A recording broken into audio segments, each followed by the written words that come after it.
What's up, everyone? Today we've got an exciting video and a video that I've actually been really looking forward to putting out for you all. Today we are going to be talking about the Galaxy. We're going to be talking about this guy. This. I don't know if it's a guy. I'm not going to assume anything.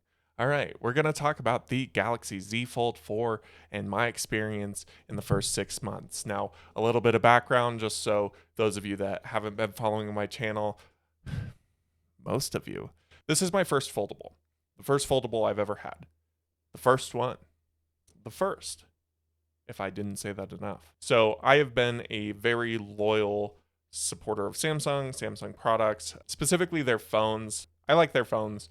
I never had the Note 7, so I don't have really any super harsh feelings towards them. My previous phone was the Note 20 Ultra, or if I wanted to do the full name, the Note 20 Ultra 5G. And that's actually what I'm recording this video with, as I kept that phone because I did not want to take the risk of buying this and it being my first foldable phone and then it broke and then I'm just SOL. Regardless of why I got into it, I really had been interested in purchasing one of the foldables, and this was the first iteration that I thought was refined enough that I was willing to take the plunge. So there's a little bit of water resistance, all that good stuff, and the screen just looked a lot better on the exterior. Jumping right in with the things that I appreciate about this phone, I really do appreciate the large screen.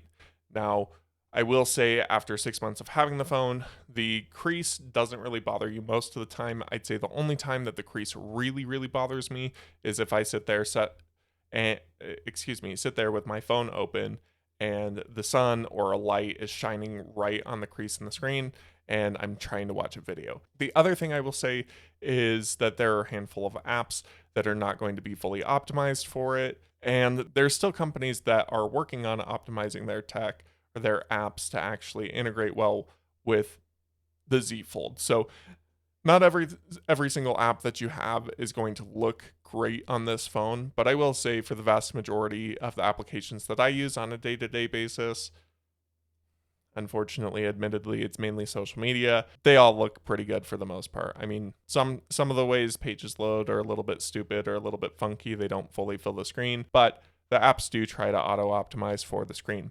I will say in that vein, sometimes they look better on the small screen, sometimes they look better on the big screen, but for the most part, most apps work well on either screen. Now, one thing that I wasn't expecting with this phone is the number of comments that I get on it. With work for the last 2 years, I've been working from home, and now we're to the point where we do have to go into the office every now and then, and every time, literally every week that I go into the office, someone comments on my phone. Now, most people assume that it's an iPhone, and they ask me what case is on my phone, and then I open the phone up and watch their jaws drop, and they're like, whoa, maybe I should switch away from iPhone, which is really interesting to watch. I don't really care what brand you're interested in from a phone perspective, unless you have a phone that compares from a premium phone line to the Samsung or iPhones. Obviously, I'd be interested in branching out of my comfort zone a little bit, but I don't care if you like iPhone or Samsung. My girlfriend uses an iPhone, and we're still together despite my green text messages. It's really funny watching people's reactions when I open up my phone, and oftentimes there's a lot of intrigue around it, and it is a very intriguing device. Now that takes me into my next point, which will be the practicality of it. Now, for those of you that don't know me, I'm a very large person. I'm 6'9", and so my hands are going to be bigger than most. I will say with that, I do not like how narrow the front screen is. I got very accustomed to the size of the Note 20, and I could one-hand that device all day long. Obviously, I would have to adjust my hand a little bit, but for the most part, I could use that with one hand. The screen on the Galaxy Z Fold is just a bit small, so when I'm typing or texting on the exterior screen, it's just not a great experience for me personally, because I oftentimes will mistap because my thumbs are a little bit larger than most people.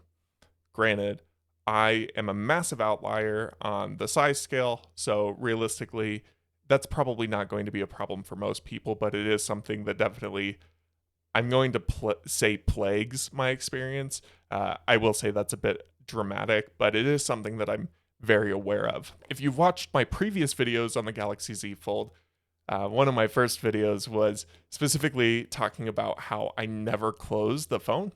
And I will say I keep the phone closed actually more often than not at this point, specifically because it is a lot easier to use one phone or one hand on the outside of the phone than it is to occupy both hands and have to use both hands for everything that you're doing. Does that take away from it? No. I still love the novelty of being able to open my phone up and have a much larger screen at my disposal for whatever I'm doing, especially if I'm opening it up for to jump on Clash of Clans and get my attack in before my clan members get mad at me for missing my attack again in Clan Wars.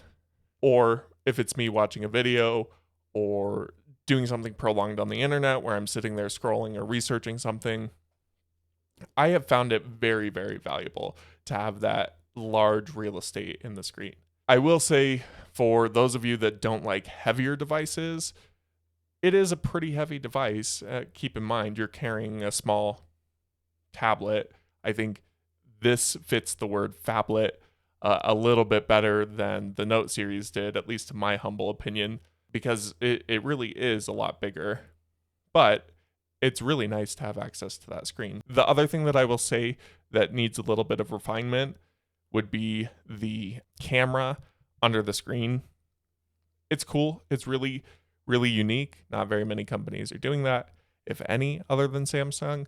But I will say the quality is not good. I never take pictures with the inside of my phone because it literally is like Android quality, that perception of the very mediocre Android phones that some people have. No hate, just that, the superior iPhone master race looking down upon the Android user. It's that pixelated type of image on a very, very premium device.